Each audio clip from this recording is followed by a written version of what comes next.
12 দিনের সংঘাতের পর ইরানের সঙ্গে আবারও আলোচনার বিষয়ে আশা প্রকাশ করেন ট্রাম্প প্রশাসন। বিষয়টি নিয়ে বৃহস্পতিবার কথা বলেন ইরানের পররাষ্ট্রমন্ত্রী আব্বাস আরাকচি।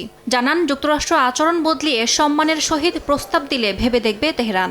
একই সঙ্গে প্রতিশ্রুতি ভঙ্গ ও সামরিক হামলার জন্য ক্ষতিপূরণ না দিলে কোনো সমঝোতা সম্ভব নয় বলেও জানান আরাকচি। তার দাবি, মার্কিন হামলায় ক্ষতিগ্রস্ত হয়েছে ইরানের শান্তিপূর্ণ পারমাণবিক কর্মসূচি।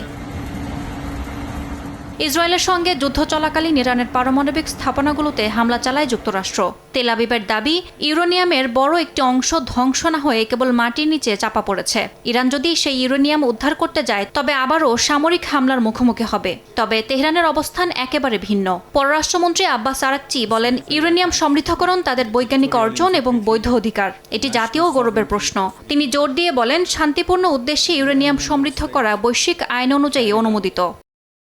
এদিকে ইসরায়েলি বিমান বাহিনীর সমাপনী অনুষ্ঠানে দেওয়া বক্তব্যে প্রধানমন্ত্রী কাটজ বলেন, ইরান থেকে হুমকি এলে আবারও হামলা চালাবে তেল আবিব। ইসরায়েলকে হুমকি দেওয়ার চেষ্টা করা হলে তেহরান, তাবরিজ, ইস্পাহান সহ যে কোনো স্থানে অস্ত্র পৌঁছে যাবে বলেও হুঁশিয়ারি দেন তিনি। ইয়াসমিন অনন্যা, সময় সংবাদ।